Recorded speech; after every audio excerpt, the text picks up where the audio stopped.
Good morning and welcome to the October 17th Economic Development Authority meeting. We have a ambitious agenda today. We're going to have an opportunity to hear from AECOM. So we're going to move a little rapidly, and we expect them to be here somewhat time around 9:45. Given that, I trust that everyone had an opportunity to go just do the roll call first. So thank you. Good morning, Chair. Mr. Barber. Here. Mr. Mitchell. Here. Mr. Brown. Here. Mrs. Saunders Smith. Here. Mrs. Smith is absent and Ms. Spoon is absent. Chair, we do have a quorum. Good. I trust that everyone had an opportunity to review the October 17th meeting. If there are no changes, I move for adoption. Second.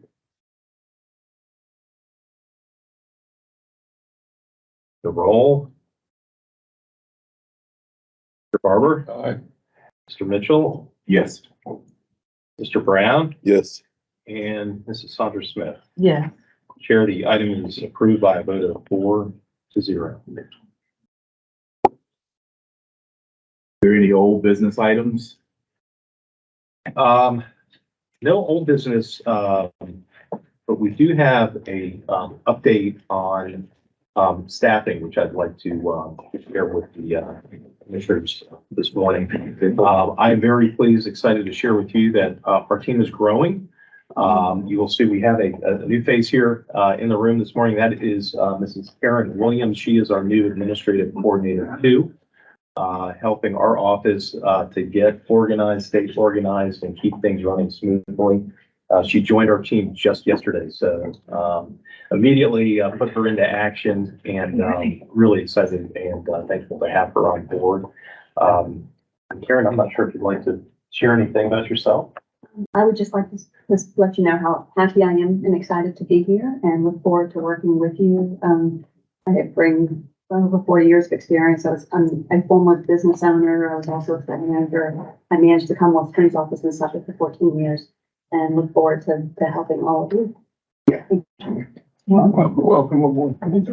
And in addition to that, you'll see a familiar face that has returned, which this is Amy Tracy.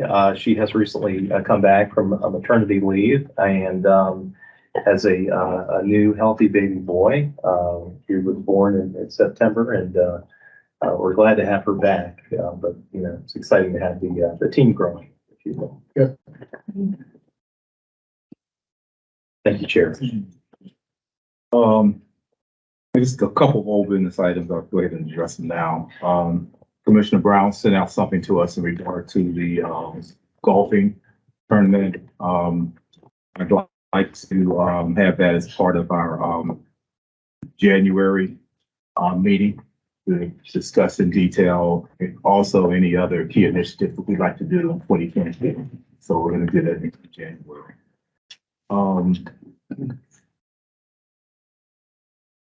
And we have still probably mentioned again, but we're going to have a small business recognition event on December 14th at the casino. We're excited about a couple other items that we'll discuss at the end of the meeting.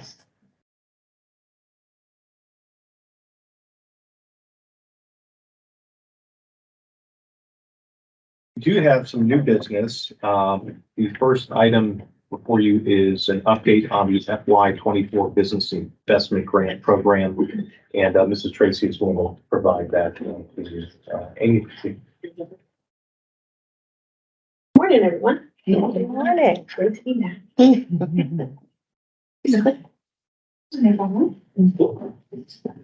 Wanted to provide an update on our July round. We had a total of 20 grant applications received. Of those, 4 of them were the real property investment grant. For funding requests of $100,000. 15 of them were the Smart Start Business Development Grant. Those are typically up to $2,000. You can see it's an odd number at $29,950. Not everybody requested the full $2,000. And then we had just one Smart Start Business Acceleration Grant. Those are businesses that are 3 to 7 years of age looking to grow and expand. And we had one request for another odd amount of $1,509. During that round, we had the magnificent 100% MWBE participation. And the industries that those grants covered, specifically for the both Smart Start grants were healthcare, real estate, 2 nonprofits, retail, a media company, and then 6 that offer different types of private clients. Moving into our second round of FY '24 for October 1st through the 31st, Autumn took over while I was out and she offered a grant info session. And as you can see, our numbers doubled. So we got 40 applications. This time we got 9 real property investment grant applications for a funding request of $143,427.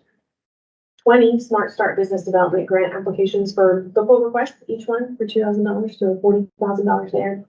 And then 11 Smart Start Business Acceleration Grant applications for a total request of $52,000. You have already approved 2 of the real property investment grant applications, and then all others are under review right now. We've had so many, and I just got back last Monday, so it's a little bit to run through them. But Autumn and I are diligently working our way through. Our MWBE participation went down just a tiny bit, 97% participation this round. But the industries grew. We had 4 different transportation and logistics companies apply. Just 1 real estate company this time, again, 2 nonprofits, 2 companies offering retail, 1 media, 13 that offer private clients. And I know it's a little big. One of them is gyms, a couple are accounting, insurance, 1 real estate, a couple of Thompson companies, 5 different restaurants. And even I was shocked to see that we haven't had many small restaurants apply for this grant. 1 offers commercial cleaning services, 2 in the education industry, and then 1 construction company, which is actually, he has 2 locations, 1 in Portsmouth and 1 in Chesapeake, and he's been established for another year. But we are hoping to get these grants, 31 of them, reviewed and approved in the next couple of weeks, and then I have 30 real property investment grants that I want to present to you. Do you guys have any questions about these? It sounds like people are really didn't know about the program now. They are, and as Amy had mentioned, Autumn held a information session on how to apply workshop prior to the deadline for the submittal of the applications, and we intend to do that going forward every round. We're going to try to get it prior to the opening date for the round, so we will have one of those this month, and that really seemed to pique the interest and get more individuals prepared in advance of submitting their application. I think the diversity is good too. More diversity. The first real property investment grant I'd like to bring to you is for 457 Court Street. It's actually right around the corner, next to Old Town Public House. It has a blue awning, 3-story building. I'm sure you guys don't see it. It's DSG Properties that has purchased the building. It's Development Services Group. They are actually a civil engineering company that's moving from Chesapeake to Portsmouth to purchase the building.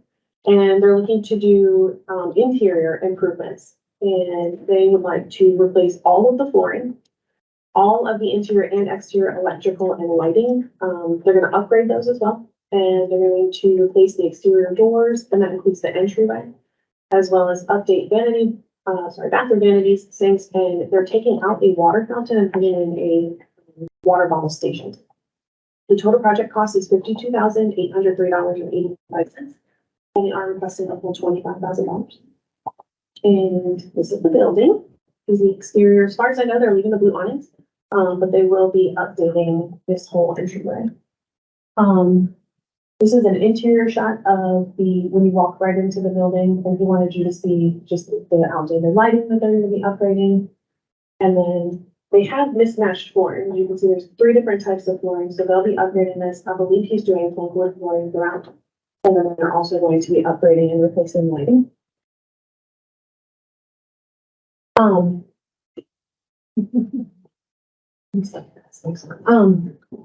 He didn't provide many other shots, unfortunately, so these are what I have for this grant. Do you want to ask questions as we go, or just look at them?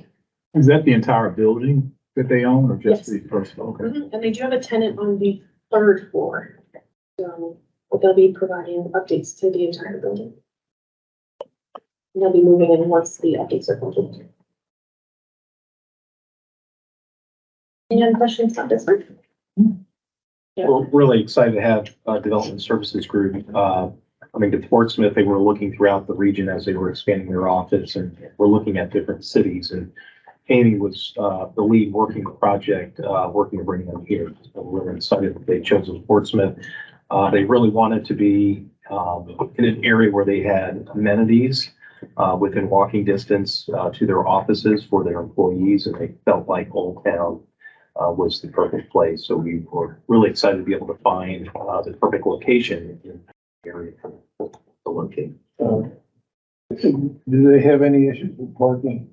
No, they do not. They do have some parking that's dedicated for the property itself. And then any overflow needs, they'll accommodate at the Middle Street Garage. They give you a number on how many employees will be working out of that location? I believe during our meeting, they have 5. Yeah, it's a small team, but they have very, very large accounts.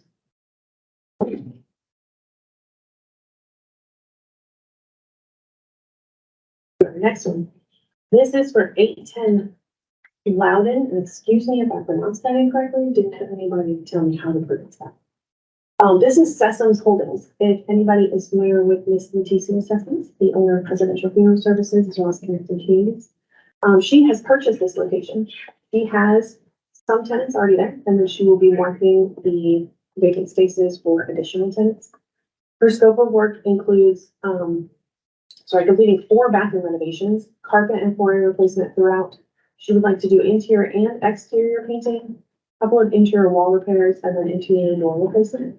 She'll be spending $59,100 on this project and requesting $45,000.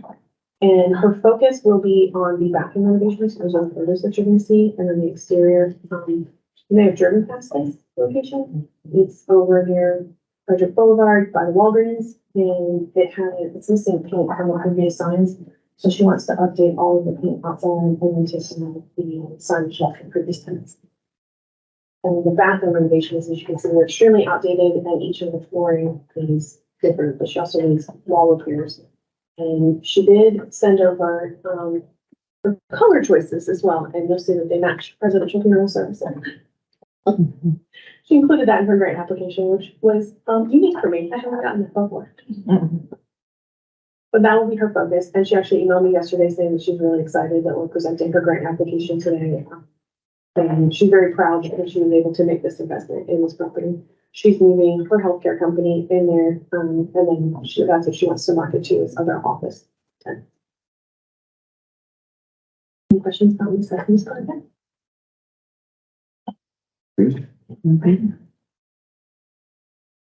Last application is for 4,000 Victory Boulevard.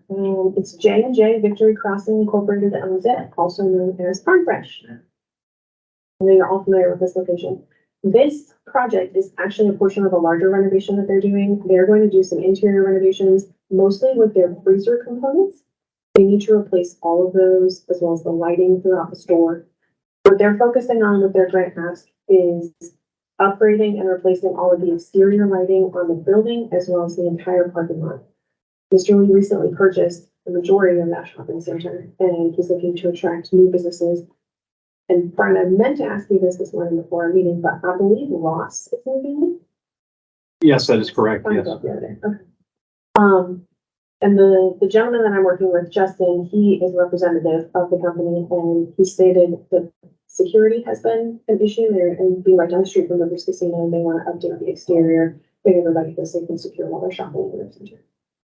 Their project for this is $32,275, so they're going to request 50% of that at $16,137.50. This being an exterior project for such a large shopping center, the photos are a little bit different than what we've seen before. But this is the facade of Farm Fresh, and it shows their outdated lighting that they have. It's yellow lighting, I believe they currently have, and they're updating to 300-watt LED lighting throughout the entire project. Not very exciting ask, but it is a necessary one, especially for our entertainment district. I definitely agree with this one because it always looked neglected to me for quite some time. And so to get some improvements I'm glad. Anything that adds security. Because it has been looking bad. This is this is a good project.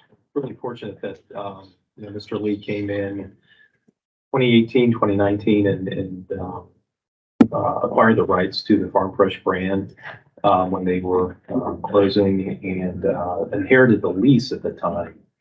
And there was some question as to whether or not he would remain in Portsmouth, but he's actually committed further to actually purchasing that section of the shopping center. So he's now the center's owner and obviously is fully committed to making sure that this retail location and the rest of the property is upgraded and to a first-class standard. So we're very appreciative of that and obviously providing a much-needed service to the communities nearby.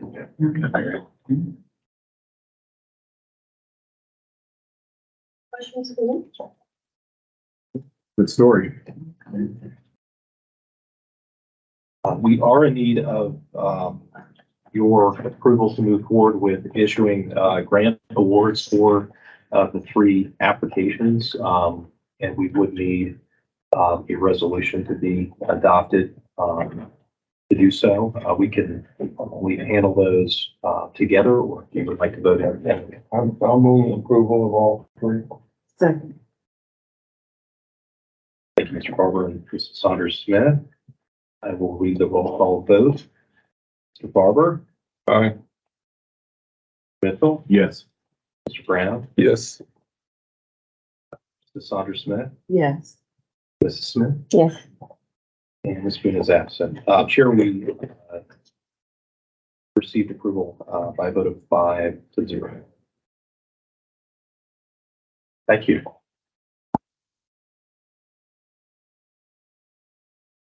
The next item is a update on the EDA property inventory. We're going to quickly just run through the list to advise you where we are in a number of acquisition and disposition matters. The first item is 1028 High Street and the adjacent properties on Queen. These are the properties that are currently owned by Mr. Holmes. We are working diligently behind the scenes towards a closing on this. If you recall, there are some title issues that are being addressed, and that is underway. I'm not sure if Mr. Miller has any updates, but it's my understanding we're working through that process now. Yes, no updates at this point. A very similar issue with 42 Afton Parkway. That is the former Craddock Theater. Also working to get that property to a closing status as well. So hoping we can have that achieved here, if possible, by the end of the calendar year. 710 Lincoln Street. This is the property that is under contract with Big Homies for a youth recreation facility in the Port Center Southside community. They are currently in the plan review phase with the city's planning department. So we're hoping that they will receive approval here in due time, and then we'll be able to close on that transaction as well. 1100 High Street, that is the Woda Cooper property. They are working through their design phase as well for a 50-unit multifamily community at the intersection of High and Elm Avenue. I do believe they've identified a few title issues in their due diligence that we're working through to clear up for them, but we do expect that to close in early 2024. 219 Pavilion Drive, that is the property adjacent to the new Frito-Lay distribution center. They are also working on a projected year-end closing there for that acquisition. 3315 Airline Boulevard, that is in the Hattonsville community of Portsmouth. That property did close on October 31st.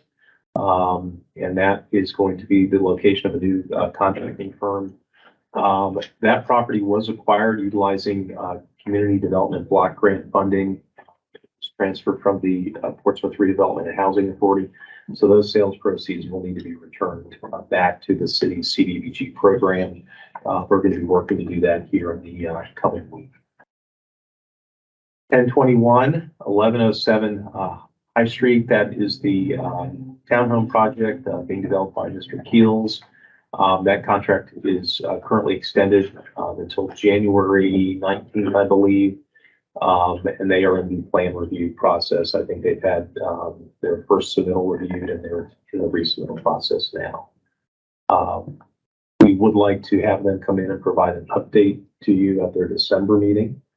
So I will be reaching out to Mr. Kills to work to coordinate that for you all.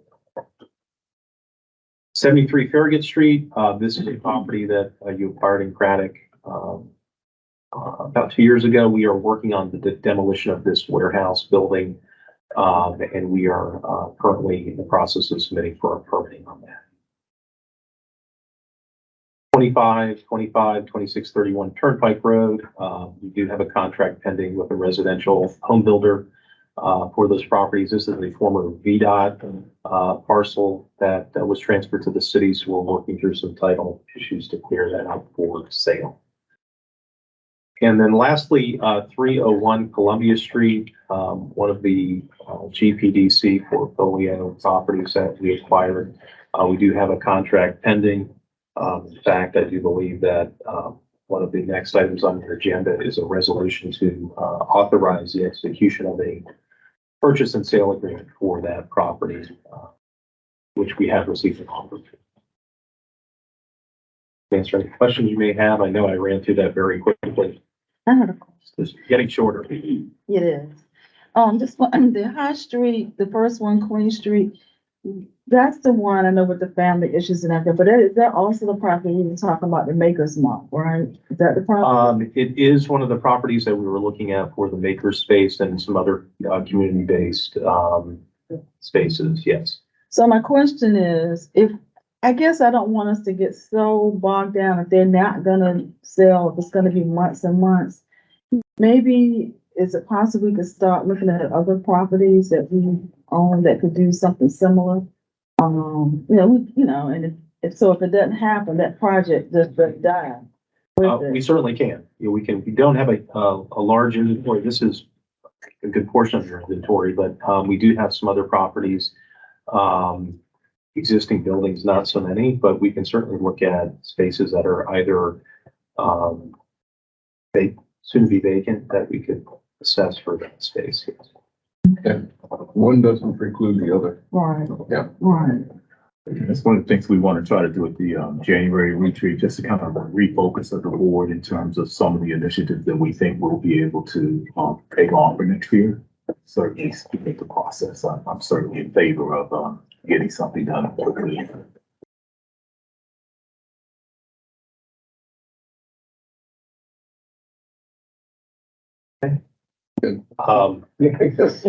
Your next item is 301 Columbia Street. As I had mentioned, we do have an offer for the purchase of 301 Columbia. A resolution was included in your meeting package for this property. And again, the purchaser is Eagle Security Solutions. They have submitted an offer in the amount of $630,000. You'll see the assessment of the property on the screen. It is slightly less than the assessment. They've determined there's a considerable amount of work that needs to be done to update the property. They have provided us with a breakdown of that work. Their immediate investment is in the neighborhood of $222,000. In addition to that, based on a prior meeting and some of the conversations we had about exterior improvements, they have also proposed $3,000 for landscaping improvements outside. There are some areas that have some older shrubs that are going to be replaced, and then there's a large planter box that they'll be putting some plantings in as well. So they have provided us a listing. I have the list of what types of plants. If you would like to hear those, I can certainly go through them, or you can get with me after the meeting if you'd like the details. But they will be making some landscaping improvements as part of the project as well. They also intend to update the exterior facade, so they will be looking at painting the building, replacing the roof. It is very circa 1970s right now. They're looking to modernize it and bring it into the 2020s. So I think they're proposing to paint the building a lighter color and replacing and changing out the roof palette as well. I'm excited about having a new business in that area. I would, make a motion to approve the resolution that was provided in the packet. Second it. Thank you, Mr. Barber and Mr. Brown, for your second. Is there any discussion on the matter?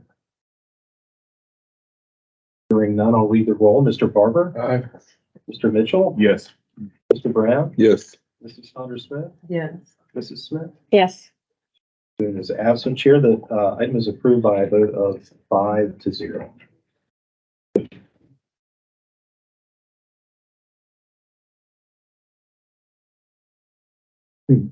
Go into a closed meeting, Neil? Okay, I move to go into a closed meeting pursuant to code section, Virginia Code Section subsection 2.2-3711A.3 for purposes of discussing acquisition of real property where discussion in an open meeting would adversely affect the bargaining position or negotiating strategy of the public body, specifically regarding strategic property acquisition. I need a second. Second. Thank you. Read the roll. Mr. Barber, Aye. Mr. Mitchell, Yes. Mr. Brown, Yes. Mrs. Saunders Smith, Yes. and Mrs. Smith. Yes. The item is approved by a vote of 5-0. We are now in a closed meeting. Mr. Chairman, I hereby move that each commissioner certify to the best of his or her knowledge only public business matters lawfully exempted from the open meeting requirements under the Virginia Freedom of Information Act, and only such public business matters that were identified in the motion by which the closed meeting was convened were heard, discussed, or considered in the closed meeting just concluded. Second. Second by Mr. Brown. Read the roll. Mr. Barber, Aye. Mr. Mitchell, Yes. Mr. Brown, Yes. Mrs. Saunders Smith, Yes. Mrs. Smith. Yes. Chair, the item is adopted by a vote of 5-0. We're now in an open meeting. I move that we add an item to the agenda and that would include 1220 High Street. Second. Any discussion? Hearing none. Mr. Barber, Aye. Mr. Mitchell, Yes. Mr. Brown, Yes. Mrs. Saunders Smith, Yes. and Mrs. Smith. Yes. Chair, the item is adopted by a vote of 5-0. We have a proposed resolution for the acquisition of 1220 High Street stating as follows. Whereas a purchase agreement has been prepared for the acquisition of 1220 High Street, tax parcel 0038-1310. Whereas the purchase price under the agreement is $315,000. Whereas the acquisition of the property will further the development of the High Street Innovation Corridor and is in the best interest of EDA and the city. Now therefore it's hereby resolved that 1, the board hereby approves and ratifies the agreement. 2, the chair and vice chair are each authorized to execute the agreement. 3, chair, vice chair, and secretary and the designees are each authorized to take such further actions as are necessary or desirable in their sole discretion to implement the terms of the agreement. 4, this resolution shall be effective immediately upon its adoption. Adopted this 14th day of November 2023. Move to adopt. Read the roll. Mr. Barber, Aye. Mr. Mitchell, Yes. Mr. Brown, Yes. Saunders Smith, Yes. and Mrs. Smith. Yes. Chair, the item is adopted by a vote of 5-0.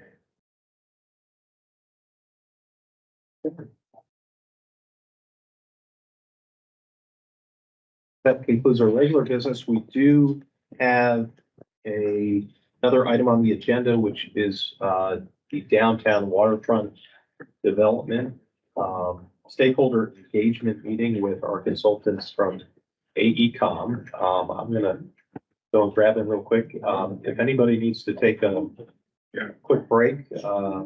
Please. Well, we are reconvening and we have as our next agenda item, I think something everybody's been looking forward to.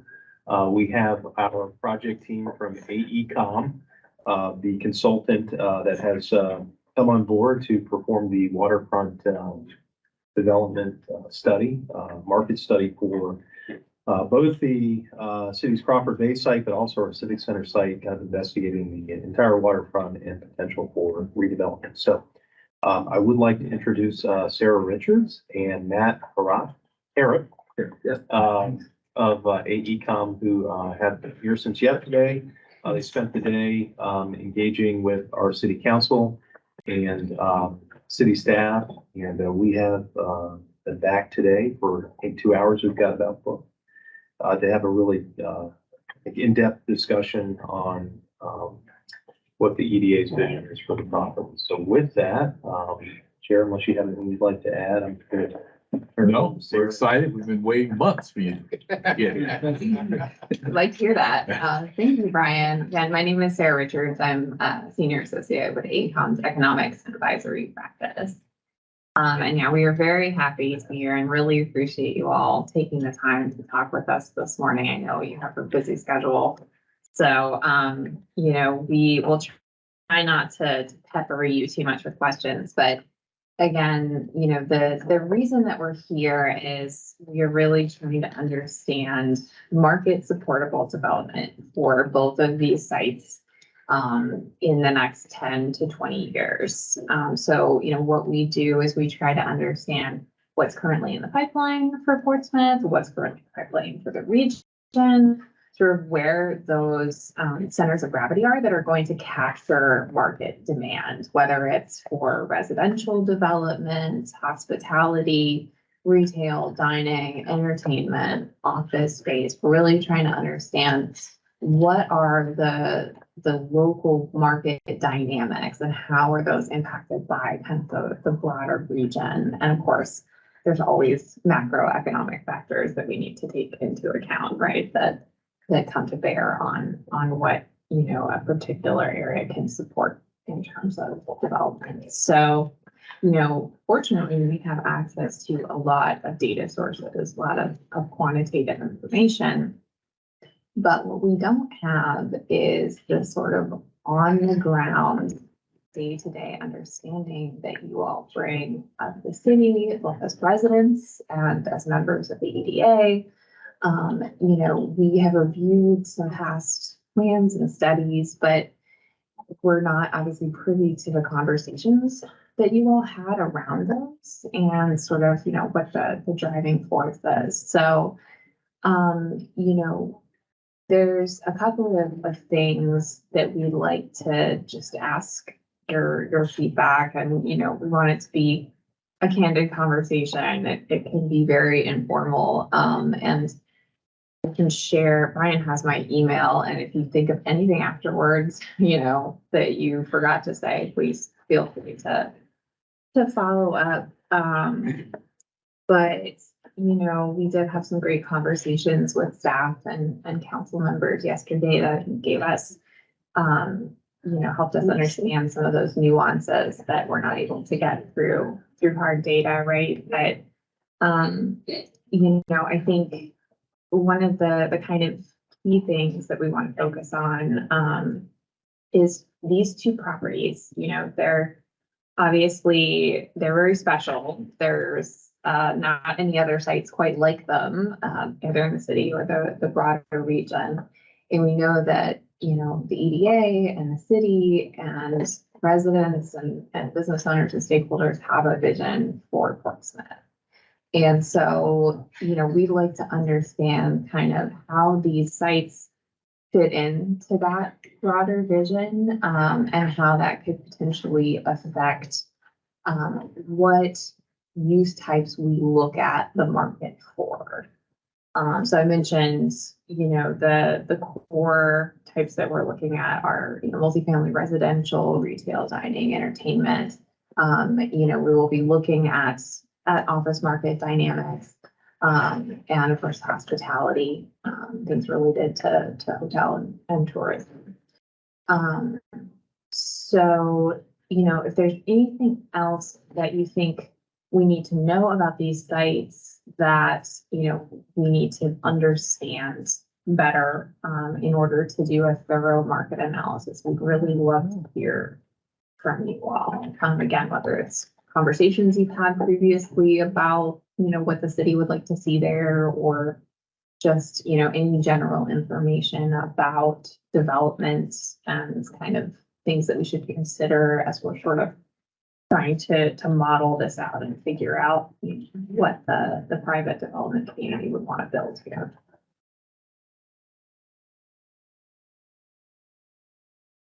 That's everybody's favorite piece of property and nobody has nothing to say now. No, I think. Now she I bamboozled was sort you. of hoping that you all would give us a perspective of what you see in terms of market dynamics relative to the region as a whole and our sort of place within that broader context. Yeah, that's a great question. So that's part of what we're figuring out. So, I think we've talked to Brian about this. There's been a lot of exciting investment in the city of Portsmouth over the last 10 years or so.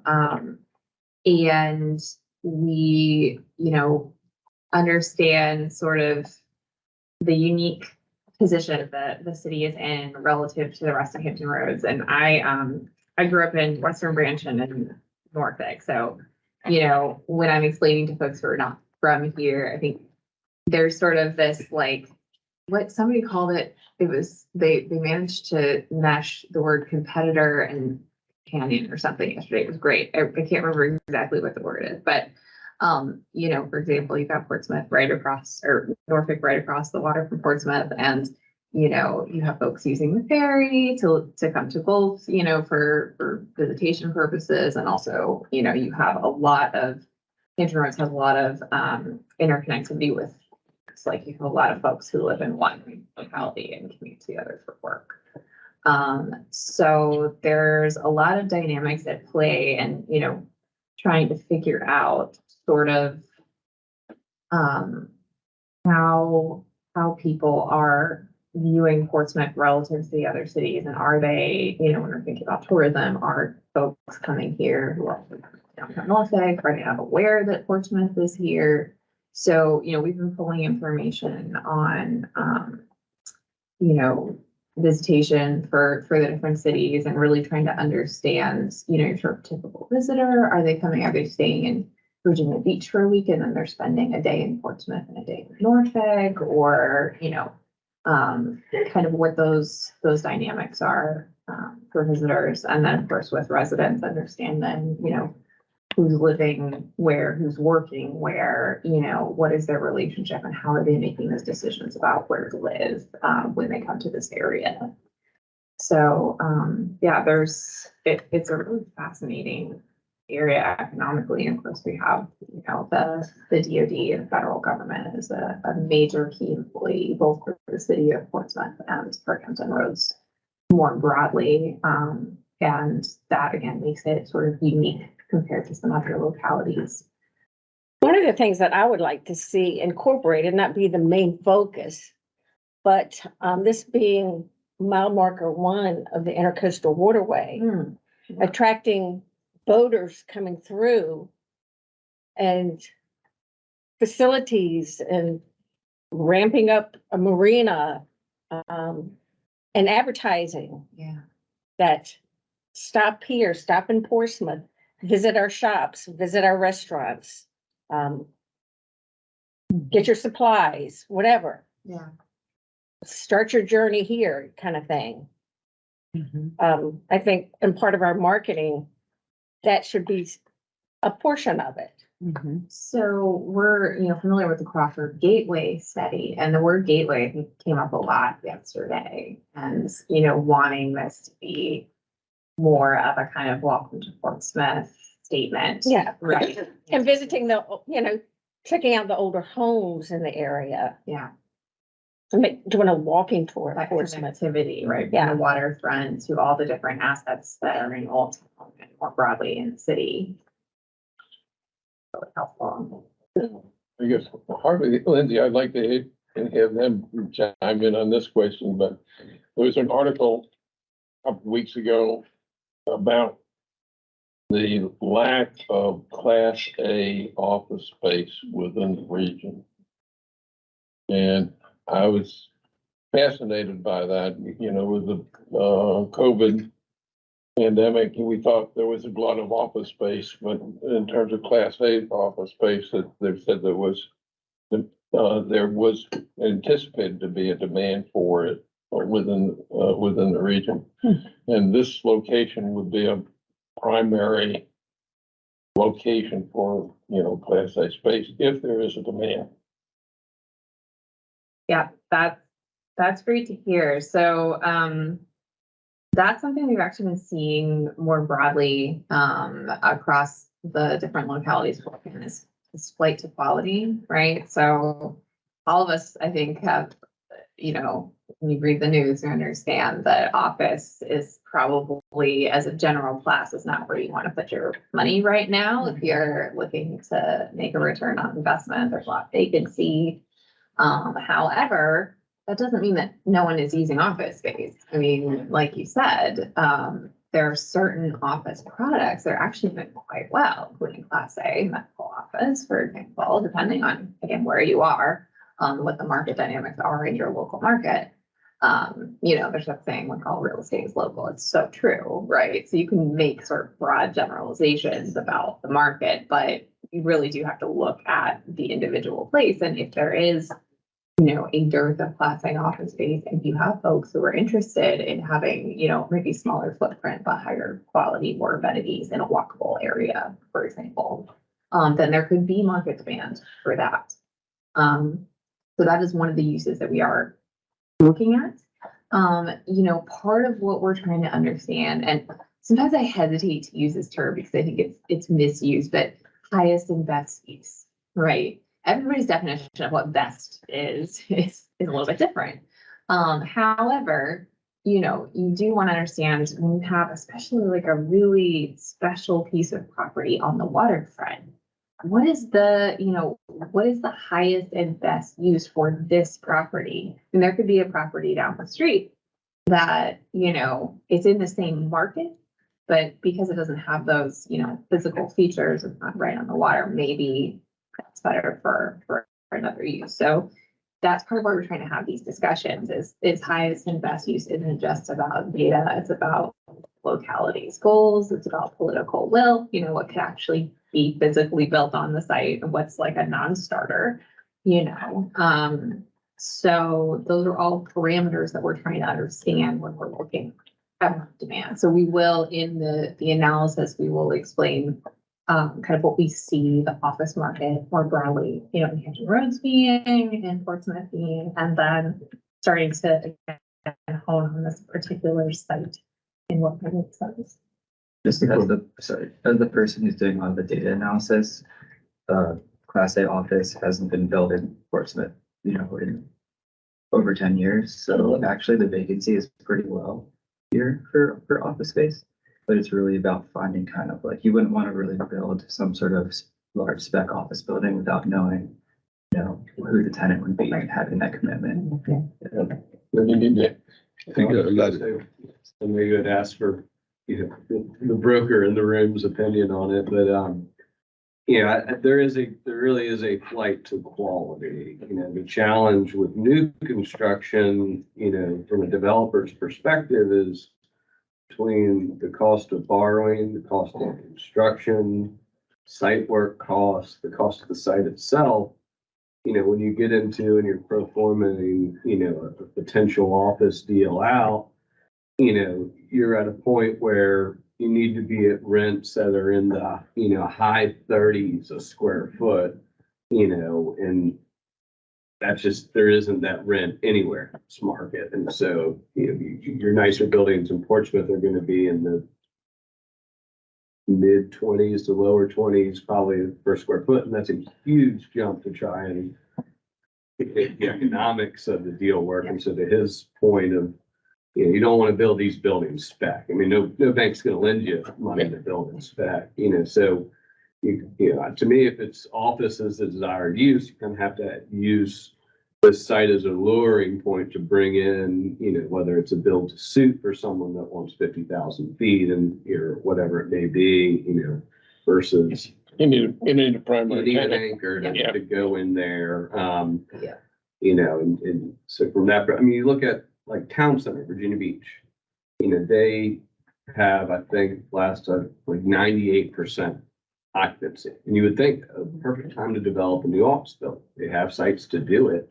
They're just not doing it because of the cost to do it. And, they're not seeing the rent growth to justify doing it right now. So they're kind of fishing for, the whale to come in and make it happen. But, they're probably in 40s a foot over there, for the rental rates. And it's just hard to make those economics work when rent growth for office over the last decade has been pretty stagnant in the market. And that's part of our analysis is we will be putting together a sort of test pro forma, is again, what are the achievable rents and what sort of return on investment would this make to a private developer, because that's critical in understanding what the appetite would be, right, to partner with the city to redevelop the property. So again, we have to sort of make assumptions because this is all in a theoretical realm, but the more information we get from you, again, about, your previous experience with development and redevelopment in the city, kind of the more targeted we can be with those assumptions. So yeah, that's great discussion. I think for me, in my mind, I see a couple of phases. The first phase is kind of a high-rise development that appeals toward seniors, well-heeled seniors. So you're talking about something like what they have in Portsmouth, in Norfolk, like Harbor's Edge, that is marketed outside of just the Portsmouth area. So for instance, I would try to attract people from the New York, New Jersey area, just because the income levels would support that initial building. From that building, you can then go into real estate, retail, maybe apartment complexes, but the anchor becomes that senior citizen high-end building because it's a great, we already know the value of being able to sit in your house and look over the north. There's nothing like that on the East Coast. And you can probably get significant amount of money with that type of building, and then you link it to Old Town with the ability to have walkable trails through Old Town and parks around. I just think then it becomes a little bit like Baltimore's harbor. I can't remember the exact. The Inner Harbor. Inner Harbor. Yeah. But you got to have that one solid anchor. And I just think that the aging of the population in this country lends itself to a high-end building like that. And I believe the 2 buildings in Norfolk are sold out, and they're not cheap. Yeah. I agree with you, Malcolm. I think That's really helpful. And so actually to build on that, because we would love to hear from you all what your sort of aspirational precedents are. So you mentioned the Inner Harbor. Yesterday we talked a little bit about Charleston, Greenville, South Carolina.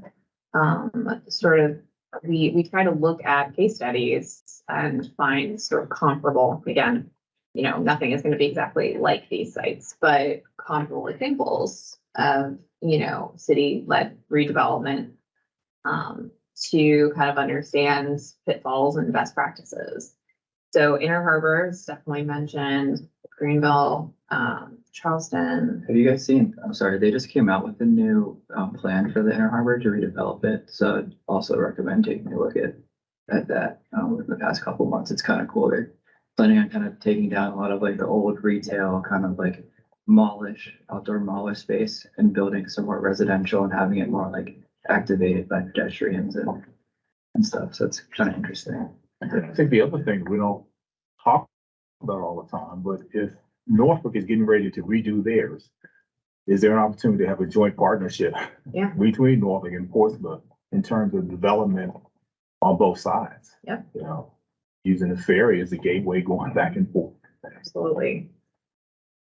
Yeah, I mean, based on our research and our understanding, it really seems like the ferry is under leveraged as an asset for both cities. True. You know, and that there already is a pretty symbiotic relationship, I think, between downtown Norfolk, especially we were talking about tourism, visitation, you know, folks coming there and then taking the ferry over here. But I definitely think there are more mutual benefits that could probably be captured by exploring more partnerships with Norfolk. I think Ms. Smith, Commissioner Smith. I guess I'm a little behind the curve here because I do first of all agree with what you're saying about those are the things we talked about. I guess when we came here today, I didn't realize that you would be requesting that of us, and I hadn't really thought about it a lot, but I thought it was more of you looking at maybe the plans that had already been developed in the past, and I thought you would be looking at community input and all that kind of stuff, and then be telling us, well, this is what's out here, but this is not, maybe this is not feasible for those things you said are not feasible. So I'm just kind of behind the curve, but have you all looked at all the different plans that had come up, and what do you all think of those plans as it relates to what we have? Yeah, so, you know, there's the citywide vision, there's a comprehensive plan, which was adopted in 2018. Then there's the 2009 Crawford Gateway study, you know, and so, you know, I think that gives us at least a partial picture of what some of those key goals are. The vision is for the waterfront, but you know, you all and city council interact with constituents on a daily basis. And so we want to make sure we kind of have the most up-to-date information, again, when we're thinking about what uses make sense for us to try to dig deeper on the market for.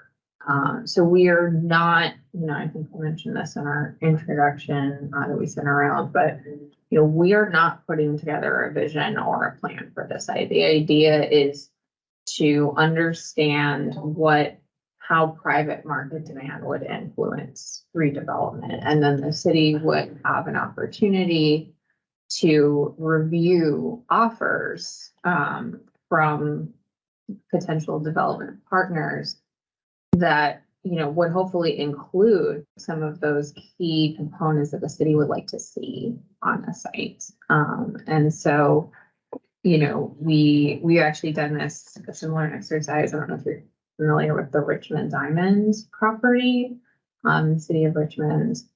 So, you know, kind of helping the city, think through what is market feasible, and then having them bring their previous planning exercises and stakeholder engagement to bear on, you know, what are the other things we want to make sure we see built here by a team of developers and the city and the Economic Development Authority. So given that, when would you be able to tell us what's market feasible? So we hope to have kind of a draft of, you know, again, what we call supportable development. So it'd be a range, you know, obviously, especially when you're talking 5, 10, 15 years in the future, there's a lot of things that can change. So we would look at sort of if current trends continue, what might be supportable, you know, what could be, in other words, like reasonably absorbed by the market. When we say supportable, that's what we mean, versus, okay, well, you know, what if there's a higher growth trajectory, you know, and the Portsmouth continues to recover from the pandemic and tourism increases, you know, and more residents want to move here, retire here, then, you know, what would that look like? And then establish those ranges. And then we'll discuss those, you know, with the city and decide kind of which scenario maybe makes the most sense for us to test from a development feasibility standpoint.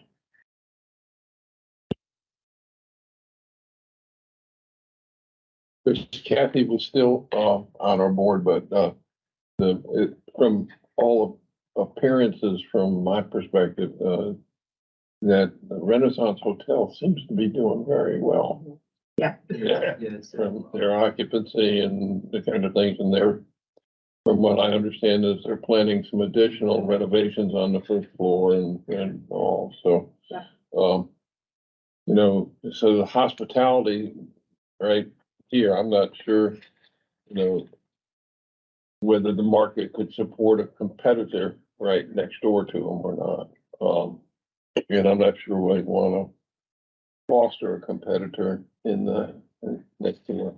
I won't speak for the Renaissance, but my understanding is there is a need for additional hotel rooms in the downtown area. I think that would be a benefit to the Renaissance. You know, they're fully booked for conferences, events, conventions. They're losing rooms. We're losing rooms now to Norfolk, you know, other markets. So if we're having the ability to have overflow capacity from the Renaissance, What may be a and benefit. proximity is a plus and a benefit. And now whether that's 100 rooms, 150 rooms, what type of rooms, what types of amenities, you know, full Right. service, limited service hotel, extended stay, you know, those are all things that I think we would need to understand as kind of part of what Yeah. Sarah and Matt are going to be looking into. But hospitality, you know, is certainly an opportunity. Yes, right. So you could have something that, I mean, it's always going to be a competitor, but if it's a different product type, you know, and then, you know, additionally, you can have other entities, retail, dining, entertainment, right next door to the Renaissance, that's going to benefit them as well. So again, there's definitely these opportunities for synergies and kind of symbiotic relationships. And, you know, we really want to create this center of gravity here, right? You want people to think like, oh, Portsmouth, like there's a lot to do there. I could stay a couple days, you know, versus. Oh, There's a casino in Portsmouth. exactly. So that's one of the things that we wanted to ask you all about. So I mentioned when we're trying to estimate development feasibility, we do have to make a number of assumptions of how the development would actually happen and how it would be structured. So we would love to hear from you with your experience in the Rivers Casino, which, you know, we've seen is doing very well. You know, how that, I guess, were you happy with how the development structure worked with the agreement? Or was it, you know, do you feel like it kind of facilitated the right kinds of conversations? Is it something you'd want to do again in the future?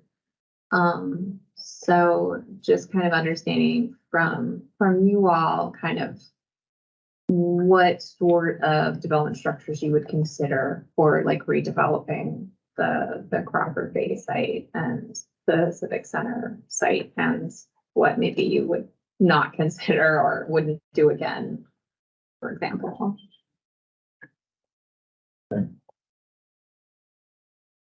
I just speak for myself, you know, in terms of,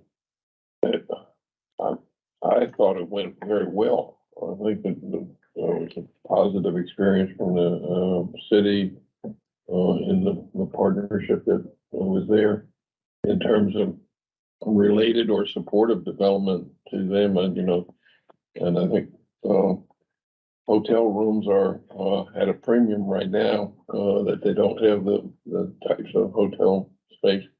I know that they're planning to, you know, proceed with their hotel expansion on site, but I don't know how that will impact, you know, the demand for. I suspect there will be the demand for additional hotel rooms in close proximity to the casino, but again, that's just my, you know, opinion. Okay. Yeah. So yeah, I mean, we understand that to redevelop the Crawford Bay site and the Civic Center site would be probably structured slightly differently, but the casino is the most recent example of, you know, the city partnering with a private partner to redevelop the site. So, you know, it's probably pretty fresh in everyone's mind. So yeah, if there was any, you know, things that you would just do differently were you to partner with another private partner to say redevelop the waterfront sites, what you would I mean, do. it's a fairly new experience for us. I mean, Yeah. quite frankly, we weren't involved, to my knowledge, with any of the architectural drawing concepts. I mean, we assumed they had done casinos for a while, and what they gave us looked great. I think Crawford Bay may be a little different story in terms of a little bit more influence on the look and feel Sure. of what it would look like. Yeah, so that's a key question. So, you know, there's all different levels of sort of involvement that you can have, you know, and in terms of how development's actually structured, whether it's a ground lease, for example, a 99-year ground lease where the city or the EDA retains some control, whether, you know, it's a fee simple sale where you know, approve the development and just kind of let it happen. You know, the city can take a more or less sort of active role with working, you know, partnering with the developer about what's actually going to be structured on the site. And again, I think a lot of this would happen in if you're doing an RFO or an RFP in the review process by the city and in selecting, you know, the development team, kind of the level that you would want to stay involved in that. So, you know, a big consideration for that is obviously, you know, you need certain infrastructure upgrades to service the site. And we had really good discussion with the city engineer yesterday about kind of what's already been done in those areas. You know, obviously it's in a built out area, so you have water sewer connections, everything's there, but you would still, you know, for the Civic Center site, for example, you need to do demolition. I mean, in order to get the site shovel ready, you know, there's a lot of things that would need to be addressed. So, you know, when you're partnering with a private entity, you know, in some cases, you know, I mean, there's all different ways to do it, but the city could offer to sell or lease the land at a discount in exchange for the developer doing the infrastructure improvements, or it could be some combination where the city contributes some. And so, for example, the Richmond example, they used a community development authority and essentially a tax increment financing district, because there's a lot, you all know, if you're familiar with the site, there's an aging baseball diamond. The site is currently sort of underdeveloped, so there's a lot of upgrades that need to happen. So they used a tax increment financing structure and a CDA in order to finance those improvements. So, you know, we want to understand from you all kind of what options you have in your toolbox in what maybe makes less sense. So, you know, obviously Richmond Diamond property, 66 acres. You know, both of these sites, Portsmouth, are much smaller. So TIF district, you know, might be kind of tricky, but there are other ways to do it. So we were just curious to hear from you all kind of what structures you're comfortable with, or, you know, what you've seen work well other places that you might want to emulate. Other locations, I think are similar to Portsmouth is Old Town Alexandria. I think with the historic properties, they have ferry that comes up and filters into several retail, hotels, just all mixed in, but nothing really standing out. It flows smoothly. I think that's a good comparison to this area. Yeah. And I think also we do want to exercise control over what's down there. We want a developer to give ideas of what could go down there. We need to understand the feasibility, but we do, because it's not just downtown. We have the innovation district. We want it to all, you know, have a similar feel, you know, and what goes on. So that is what we would like to do. Okay. In terms of development structures, I think, we haven't had a lot of experience with, various, development structures, and at least the CDA that was,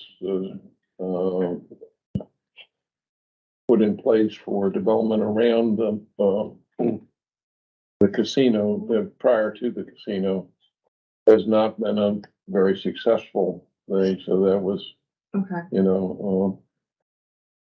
that there may be some hesitancy, I don't know, in the city for, pursuing that, given that, past history.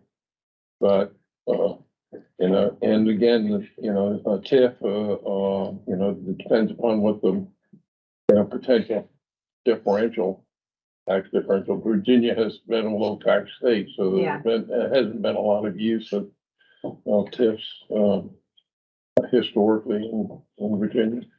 We did look into this, but has Portsmouth ever used a TIF district? I'm familiar with the ones in Virginia. I don't know. Can you explain TIF district? Is that just a certain area that has an additional tax hit to Yes. fund something? Yes. Okay. I know they did that in Chesapeake, I think in the Greenbrier area. Mhm. Okay. Yeah, and Virginia Beach Town Center, someone mentioned that was a TIF district. Okay. So again, they can be structured all sorts of different ways, but essentially, the city issues a bond for, this infrastructure that needs to be built, and then they pay that back through the additional tax margin that they get from the redevelopment of this certain area that's predetermined. So, the idea is that you're not negatively impacting revenues, you're just taking the extra. And again, it can be structured all sorts of different ways. But you would need to obviously be able to service debt to pay for all that infrastructure, because most, cities aren't just gonna pull funds out of the CIP to do that, right? So, you have to find some way to pay for it. And again, that's all predetermined when you're partnering with the development team, how much they're going to contribute, how much the city is going to contribute. So again, we'll have to make some assumptions around that when we're sort of testing the market feasibility. So, again, there's, also a possibility where the city, makes the improvements, and then, they're able to cover the cost, by sort of getting the development team to proffer more, in other areas. So, again, there's a lot of different ways to do it. And in our report, we're going to include some of these precedents and how it's been done in other localities. But, a lot of it is kind of up to what the city feels comfortable with. Another thing that we're trying to understand about these sites is land valuation. So I know that the EDA has received some unsolicited offers for both of these sites. So, we wanted to hear from you kind of what,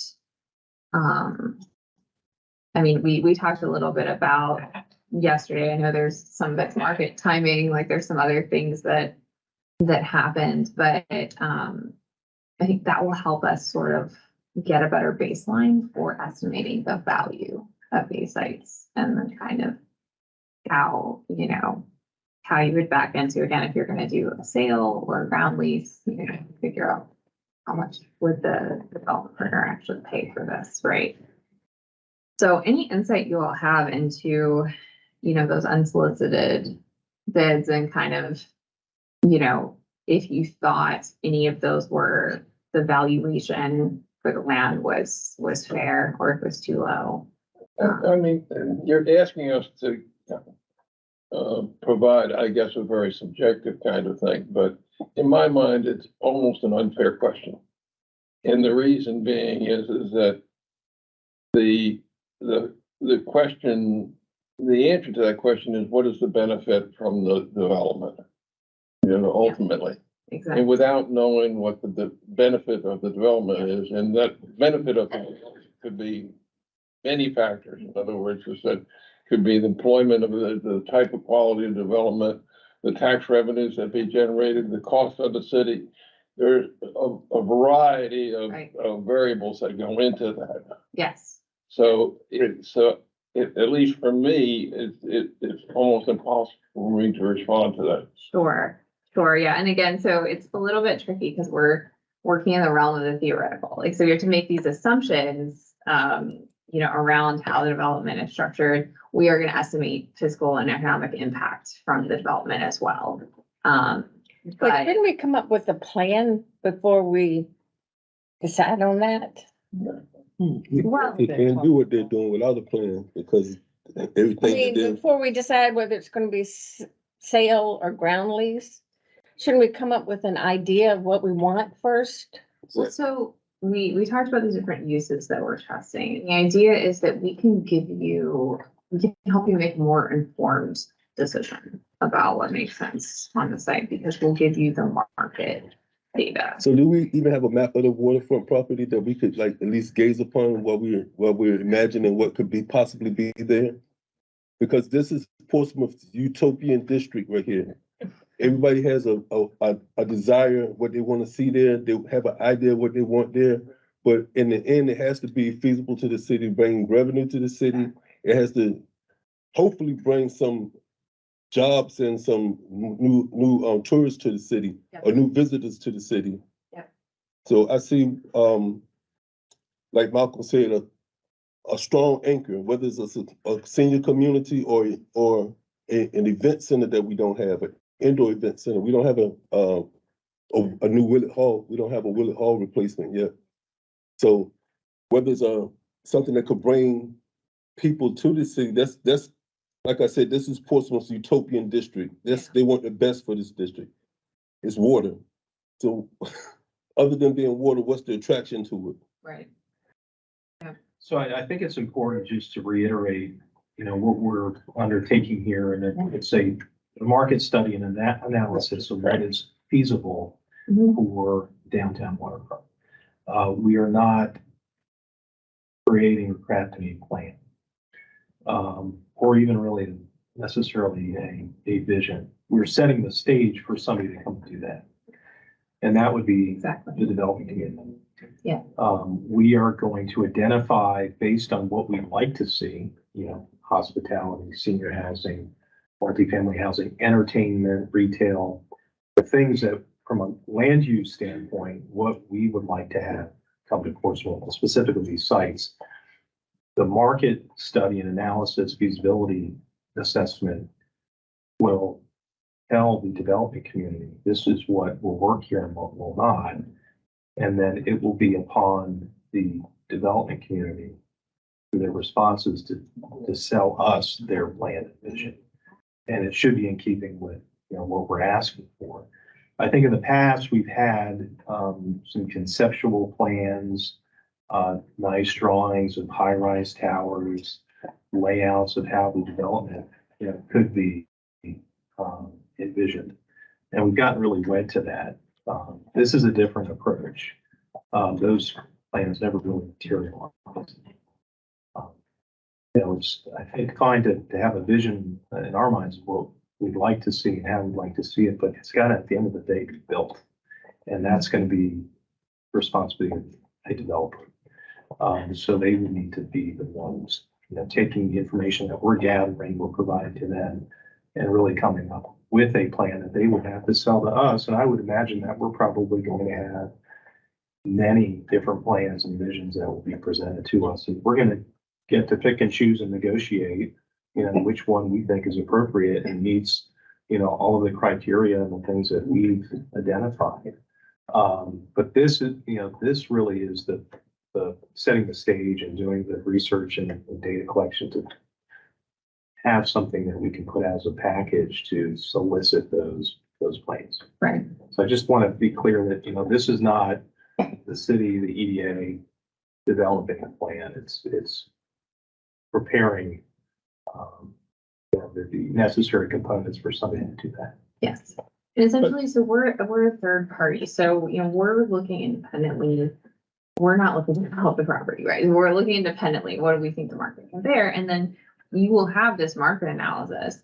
And then, development partners come in and, or potential partners and submit, an application, a proposal for the property. You can take our market analysis and say, wait a second, ACOM is saying that, 200 new hotel rooms max would be supportable on the site. Why are we proposing 500?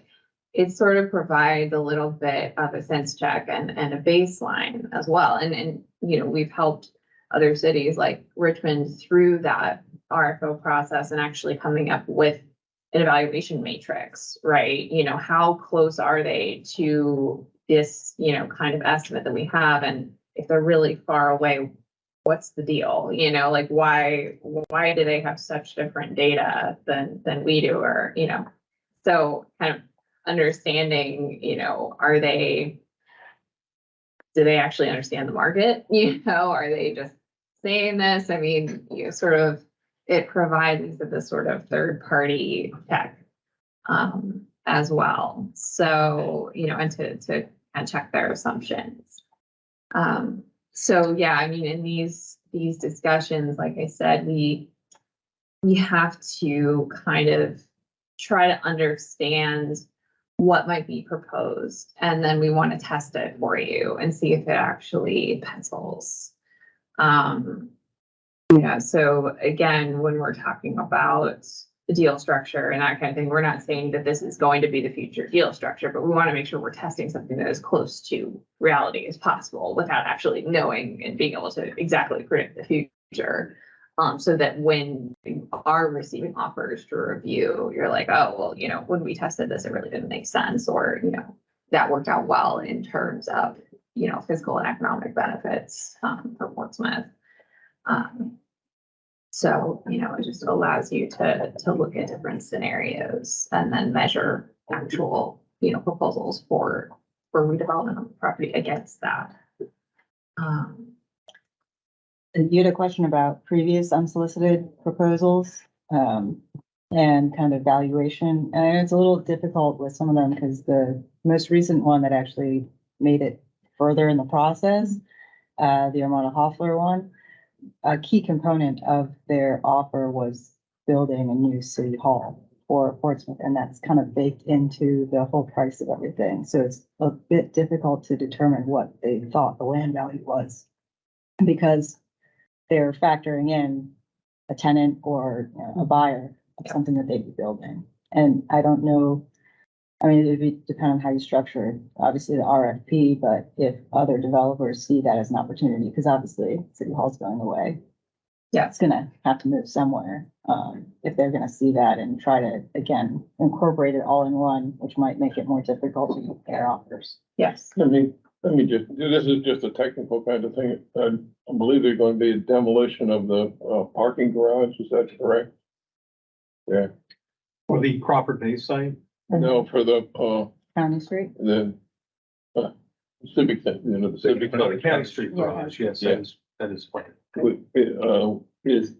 Can that parcel be included as a part of the conceptual for the? Because that could be instrumental in providing parking or additional facilities in support of the development. It could be. There has been a replacement garage design for that property. Okay. For the immediate near term, it's going to be a surface lot until that can be financed either through the city or some other means. But at this point, we're really looking at just the two sites. There have been some comments, I think, made about looking at all of downtown, but that's a pretty broad brushstroke. So we're really just focused on the two sites, and it would be a phased approach. So we're looking at phase one is really Crawford Bay.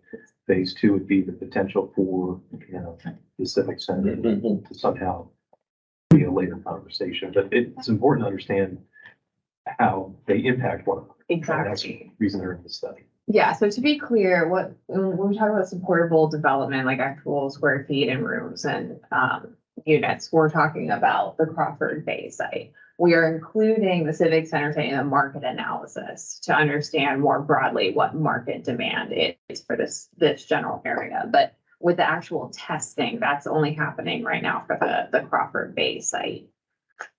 So what you mentioned, I mean, that type of information is really helpful. Like, you know, is there something that the city would want to see a developer build on the Crawford Bay site that would benefit the city, that would be part of that development agreement ultimately? You know, whether it's a parking garage, a new parking garage, or, you know, because again, all of these assumptions have to be incorporated when we're calculating return on investment. So just throw out there, entertainment center in the new city hall, Crawford Bay. For entertainment center? Entertainment center to replace Willett Hall that we lost. Okay. I'm not that enthused about that. The reason being is that typically it's a large expenditure with not a lot of economic impact or revenue impact, I would say, back to the community. Yeah. I would disagree, because every time you have an event there, the city taxes the event, and the parking could raise revenue for the city. We don't have an event center in Portsmouth like that. What about, doesn't the casino have an event center? I don't go to the casino, so I wouldn't know. So Well, they had an event though. Yeah, You don't have to go in to gamble. right. But there's other events that you can have that's not casino related. You can have gospel. So Willett Hall used to be home to a lot of gospel events and a lot of youth events. They don't mash up good with the casino. Taking a gospel organization or group of kids to the casino to see an event. We don't have a facility like that in the city. That's I'm just throwing out ideas. So again, we're looking at use types, but we're not gonna say, you know, oh, in in this retail space, you should have a Roger Brown's, right? We're not gonna get that specific. We're gonna look at retail, dining, and entertainment. So entertainment, you know, a Willett Hall would fit into that bucket, but because it's broader sort of market testing, we're not going to get that specific. We could say like an entertainment venue that fits, you know, 400 to 500 people, and then figure that out, you know, how much space that would take up, right? But, you know, we're not going to come back and say, well, you know, you should definitely have a Roger Brown's here, but you don't want to have, you know, another, like, I'm trying to think about like another pizza place. You know, we're not gonna get. right. And then from my understanding, a lot of developers, before they submit their proposals, like Amanda Hoffler, they did their own market research. Exactly. So they knew what they wanted to put there. Right. It wasn't a recommendation, and you should put this here. They came with the idea and proposal based on their own market research. Exactly. So sometimes they will come with a tenant in mind, like a specific tenant or a specific use. You know, other times they might say, yeah, retail space, entertainment space, flex space. But again, we're trying to sort of provide this market baseline, and then that can be tailored as the process continues. And it's important to keep in mind too, you know, that we're talking about anywhere from, you know, if you're talking about full build out of the site, Brian, you can also, you know, because you're familiar with the, you know, how quickly things happen, but, you know, we'd be looking at a minimum full build, say, what, 8 years, maybe 5, if, you know, things like, yeah, like we know how development happens. Like there's a lot of things that have to happen before you can actually, you know, get your shovels in the ground and get things built. And then there are delays that occur with construction, you know, labor and supply. And so, you know, we are thinking on sort of a longer term timeline. You know, it's not gonna happen tomorrow, you know, right? So part of what we do is to try to understand like where the market's been, where it is right now, and then where it's headed. I mean, I think all of us expect that interest rates to borrow will eventually come down, right? I mean, they are at a 22-year peak right now.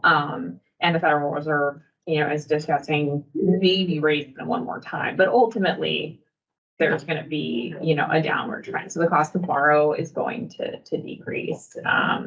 However, labor costs to build something might not go down quite as much. So we have to build all these assumptions and about what we think the future is going to look like. So, there's a lot of different variables that go into that. But yes, I mean, entertainment as a use, like some sort of place that people could convene, whether it's to watch shows or that kind of thing, we are looking at the market for that.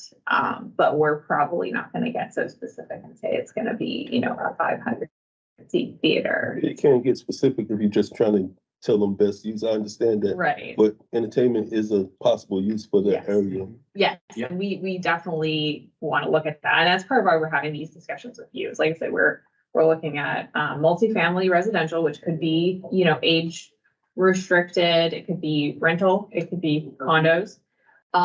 We're looking at, retail. Most likely it would be ground floor retail space, dining space for new restaurants, and entertainment space, which can be axe throwing, can be, a theater.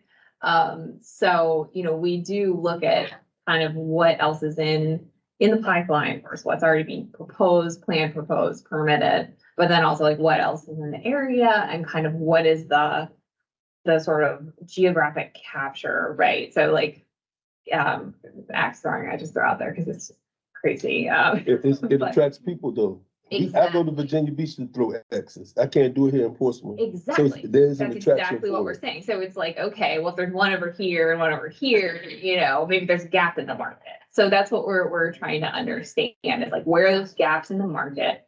How much market share of certain use types is Portsmouth getting? How much of the hospitality market, right? I mean, as Brian said, you're constrained because you don't have that many hotel rooms. So even if more people want to stay, if everybody's fully booked up, they're going to have to go over to Norfolk or they're going to have to go to Portsmouth Beach because there's nowhere to stay, So that is considered a leakage of your market that's going elsewhere that you could capture if you had that facility here.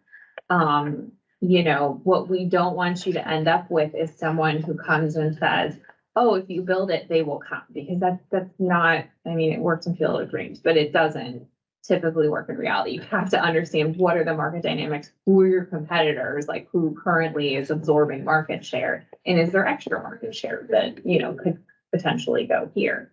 And then again, just understanding your sort of assets, what you have, like this waterfront property. Again, this is unique, it's not something you can just replicate on a random suburban greenfield site, right? I mean, you've got the water, you've got the historic sites, you have, already you have great restaurants here. And maybe, you're losing some market share to Norfolk. And if you have more restaurants, what you would choose to come here, I mean, so those are all the different forces that we're trying to understand and then predict over the next 5 to 10 years or so. So I guess what the other thing is, I think she's looking for the kind of ideas you guys can give her that she can't find anywhere else, like the unique intangibles that EDA has from the work that you guys do in Portsmouth that they can incorporate in this market study to then present to us as the foundational piece. So one of the things we did yesterday was sort of talk about, what's the temperature of council for certain types of development. And so, having dealt with this kind of stuff here in terms of acquiring property, finding buyers, that kind of thing, those little pieces that you just can't find in a study or a book would be really helpful. Exactly. Yes. Because for example, if someone, if there's no way, for some reason, somebody really hates retail and there's just absolutely no way it's going to be built, then it doesn't make any sense for us to go and figure out the nuances of the retail market. If politically, that's never, ever, ever going to happen. Most of the time people don't have, personal vendetta against retail, but again, it just doesn't make any sense for us to look at it if it's not feasible to build on the site. So yeah, we're trying to make sure that we're capturing the universe of things that are feasible and then being able to give you, data-driven, informed information about it. One aspect of the office market that I'd like to get some additional perspective on. And that's basically, government, lease space and or contractor Yeah. space. We've got the federal building over here, which, you know, has the, headquarters for the Coast Guard and like that. And there seems to be a potential for, expansion of government, supported office. Yes, so we will be speaking with the Navy, and potentially if there's a point of contact with the Coast Guard, you know, we can also find information other ways, but you bring up a really great point. So that's another sort of market nuance that's really, really important for us to understand is like, what are the overall plans, you know, by the Navy to contract out services, for example, or to move folks off site. So I worked on some planning efforts for the Quantico area, right, in Triangle, Virginia. And there was a larger push by Quantico to move their contractors off the installation, which directly impacts the private office market, right? Just across the street in Triangle.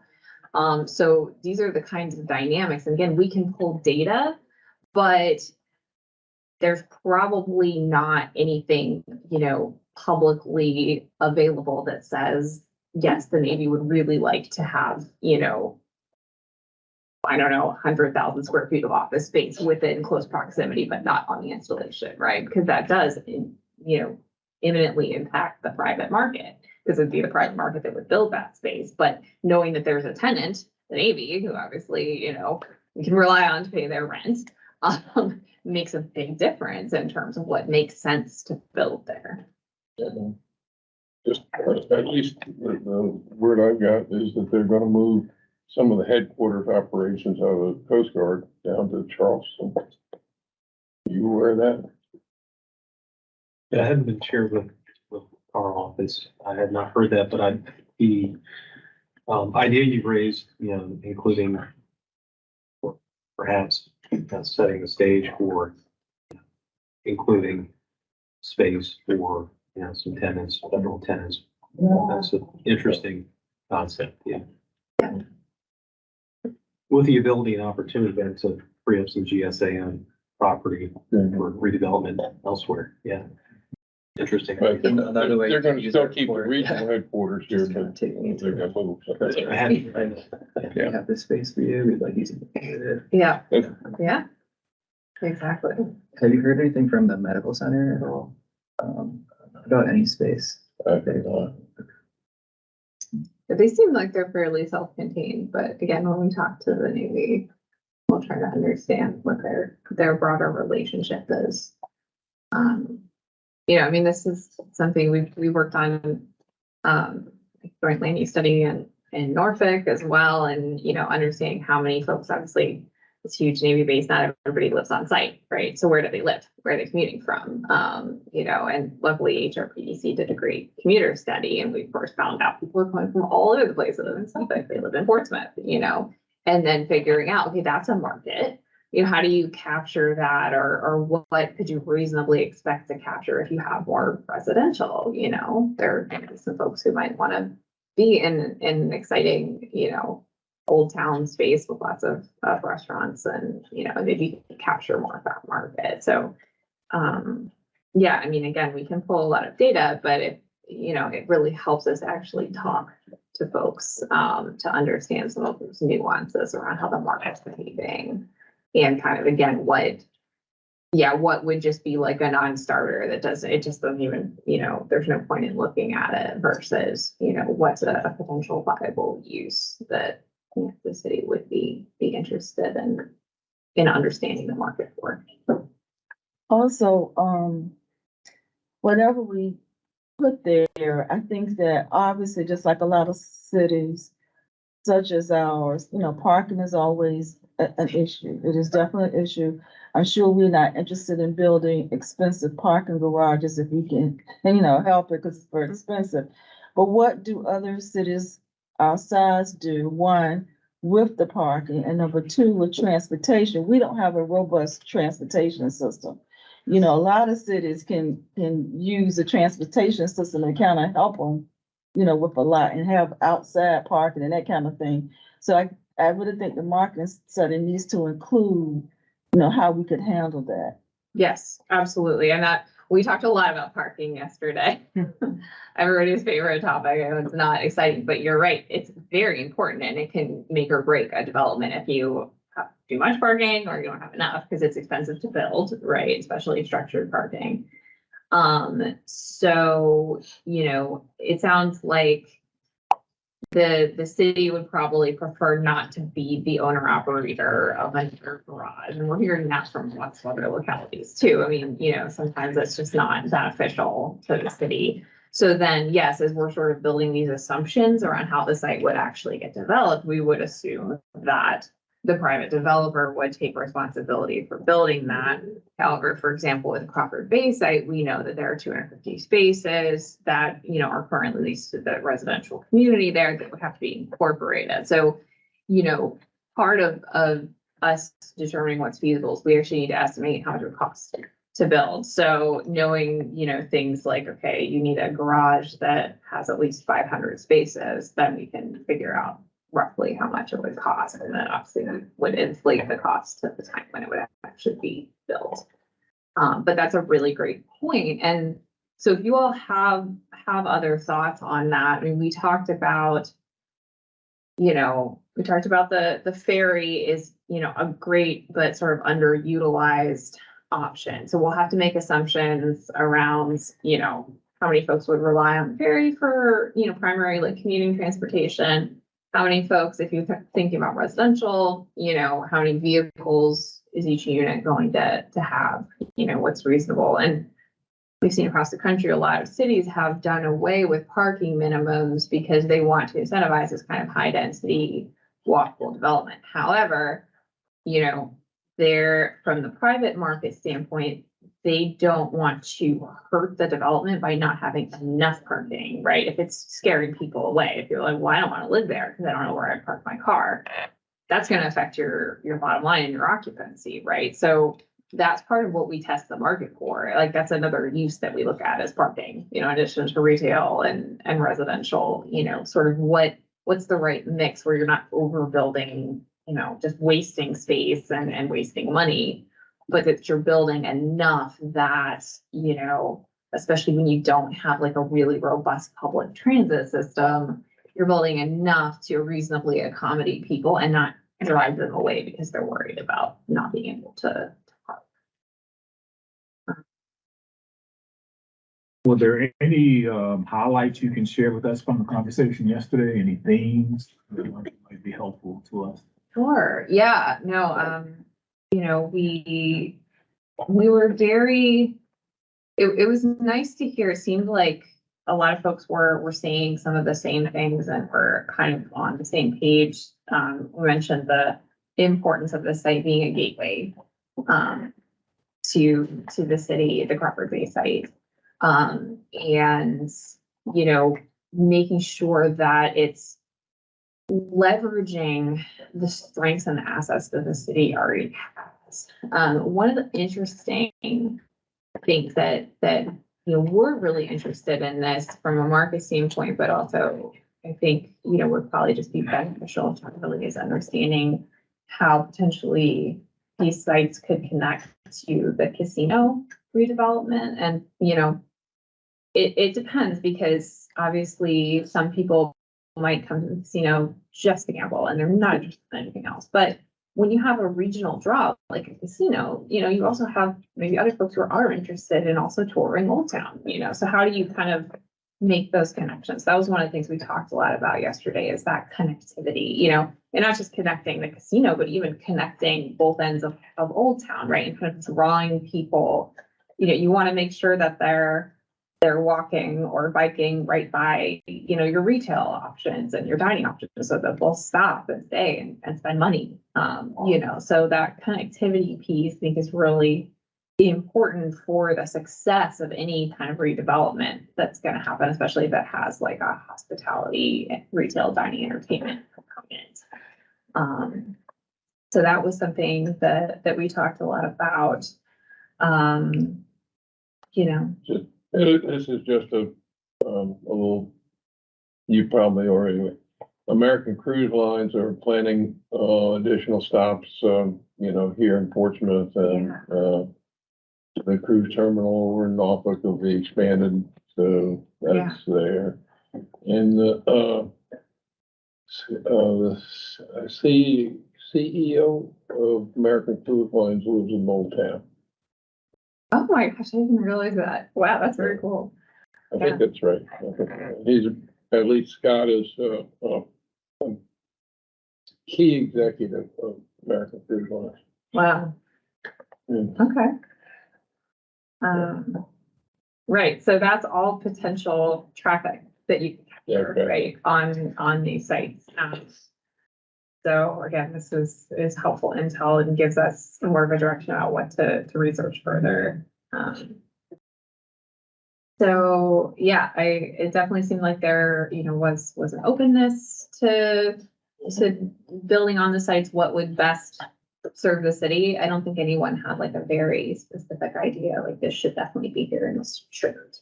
So again, that's helpful when you want to kind of let market demand drive some of that, because that ultimately is going to predict the success of your development.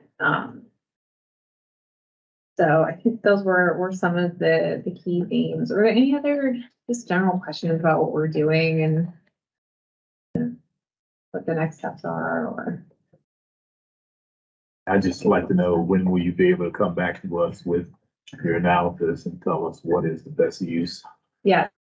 Yeah. So like I said, we're targeting, before the Christmas holiday, having what that sort of range of what we think makes the most sense. And then just really thinking through, are we making realistic assumptions about how this would be structured before we actually try to test it and figure out, what the economic feasibility would be. Because again, the closer it is to what ultimately, the city ends up doing in terms of development structure, the more useful it's going to be.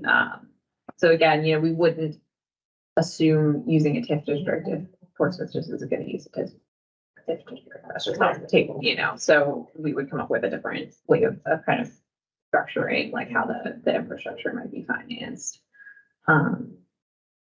So, we're really hoping to have that for feedback, to make sure again that we're building this on realistic assumptions and it's not, something that would never fly. I didn't hear a timeline. Before the Christmas holiday, so Okay. yes, in December. When folks are still actually in the office. Before that, I can't remember exactly what date Christmas is on, but that week.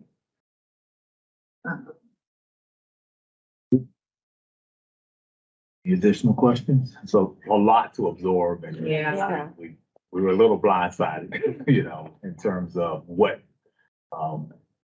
our expectations were in this. Sure. Hopefully, we've given you something to work with. No, absolutely. And, we do, again, want to, one reason we're asking about sort of aspirational examples, and I think it does help. So we want to acknowledge Portsmouth is a unique market. Portsmouth is Portsmouth. That's not anywhere else. But at the same time, it always helps to see who's done something similar. And again, what are those best practices and what are the pitfalls, right? It's that way you're not trying to reinvent the wheel and you can kind of give yourself some guardrails. So, we will look into that and then include some of those examples in the market analysis. They're basically to think about. It's also just really important to have this discussion, like, for example, just like you bringing up parking and not having adequate transportation infrastructure. So if you're getting offers from developers and they don't have maybe like a specific drop off for Uber or Lyft or something like that, and that's something that's important to you that you want to include in, your discussion with the developer, it's good that we had like this discussion to be able to think about that in that time to kind of talk about specific design issues or kind of concerns that you're worried about. And let me just say, you said something that made me think something else too. I think that sometimes almost all of us are so much in competition with each other instead of being compatible to each other. And what I mean by that is, if Portsmouth got a casino, why Norfolk got to get a casino? Why Virginia Beach got a casino? I mean, in other words, Independent cities. no, come out of the box with something that's missing. That, that's their niche. What's our niche? Exactly. What is our niche? So that's what I would like, something different. Yes. Yeah.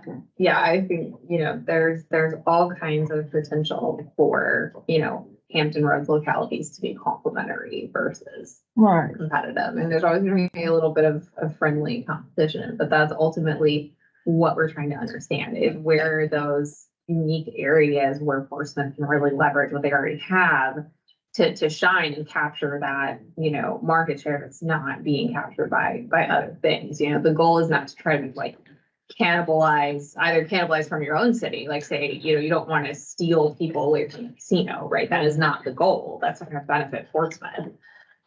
You want to see, okay, what's not offered here that people want. Our main thing that's not offered here that people want and can't get here and have to leave town to get is entertainment. There's no movie theaters here for the kids to go to.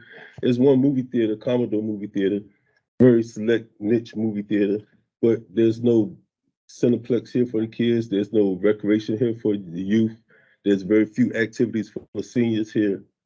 So they leave the city to partake in these activities. That's a part of our market that's being spread out to other cities. Even the idea of saying, we have a hotel down here already. I don't know if they're gonna want competition, but yet people go out of the city to stay in hotels. They want to be near other things to do. Yeah, exactly. And that is something we heard yesterday as well, that there are things. Retail is missing here. We're missing high-end retail. Yes. Ross is coming. Okay, Ross is coming.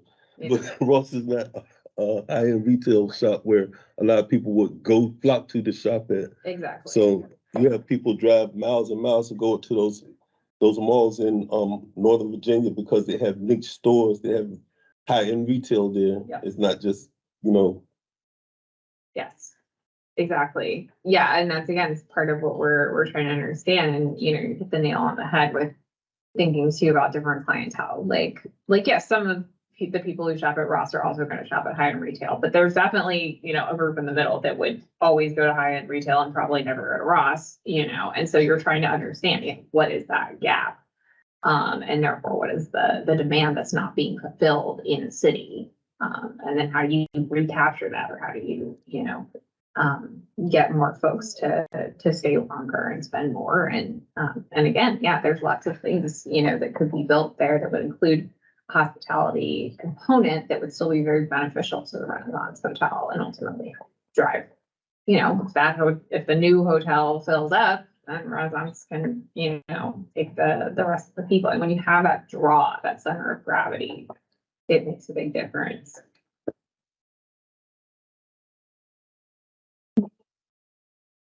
Thank you so much. Certainly been helpful. Thank you. A lot to digest here. Yes. Yeah. It's one thing to like look at Google Maps and do the analysis and model things out, versus actually be able to like be here and see the water and see the ships and the buildings and understand how the places connect to each other. So it's been pretty cool. Yeah, absolutely. Thank you.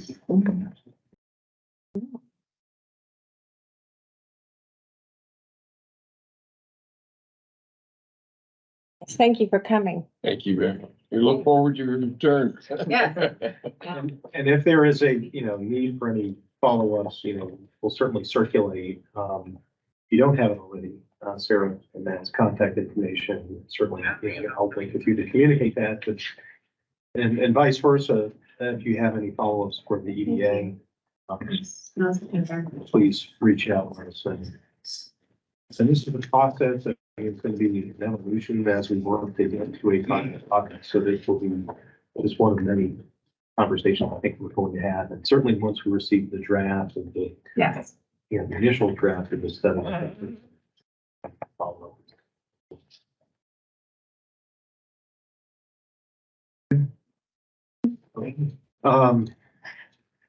I did not have any other formal agenda items.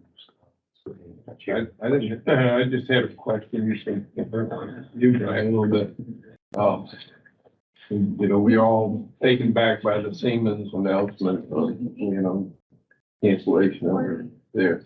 Do you have any more insight as to the reason why they decided to,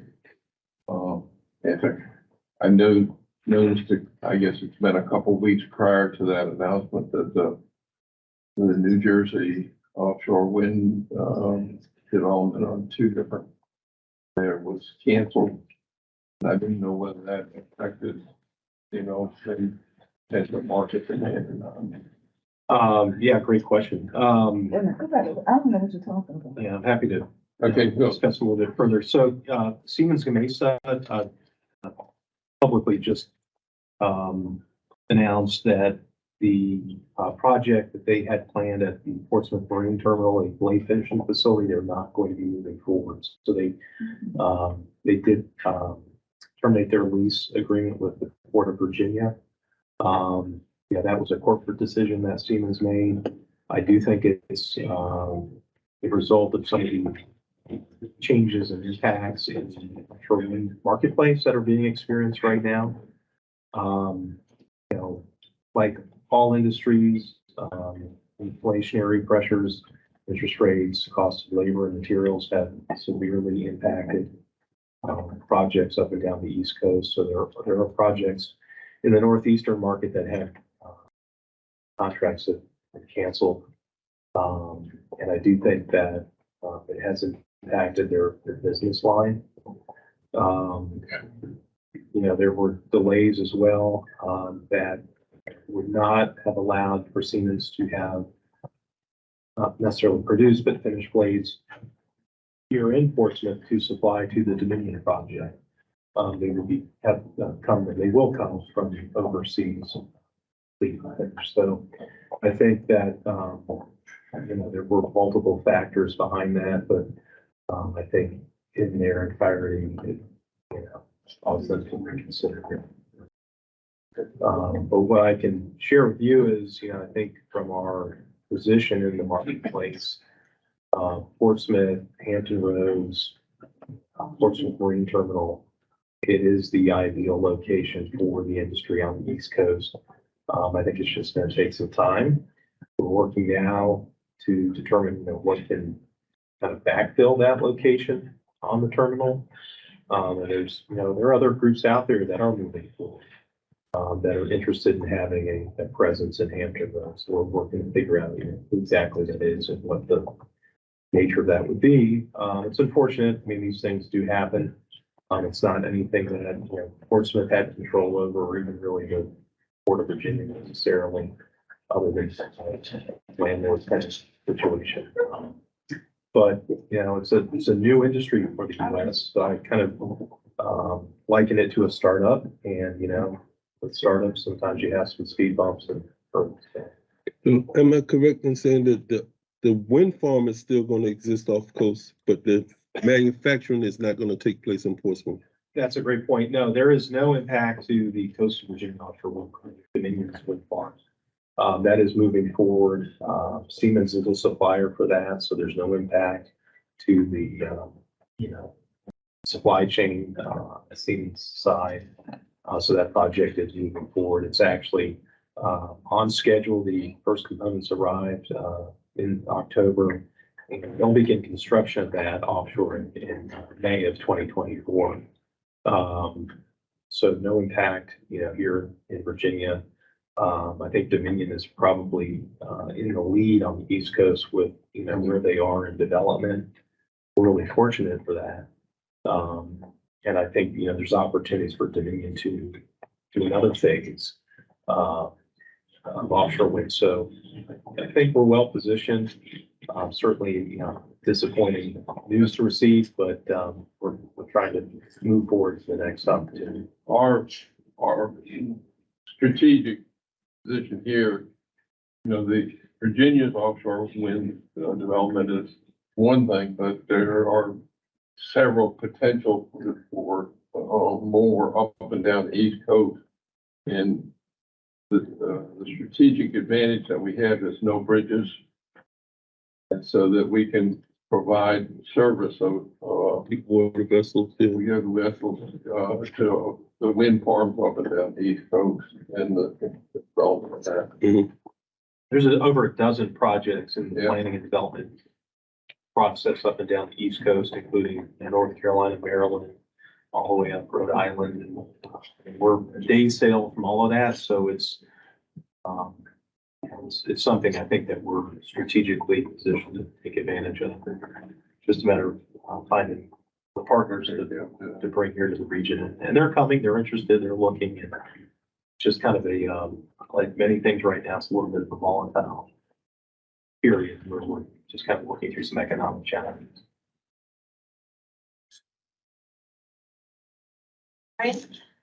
Just on top of Austrian, we are hosting an event tomorrow with Dominion Energy and TCC for the residents and the businesses in Portsmouth. So it's going to be an open house where the businesses can learn how they become suppliers with Dominion Energy, and then the residents could come and learn how they could start a career in offshore wind.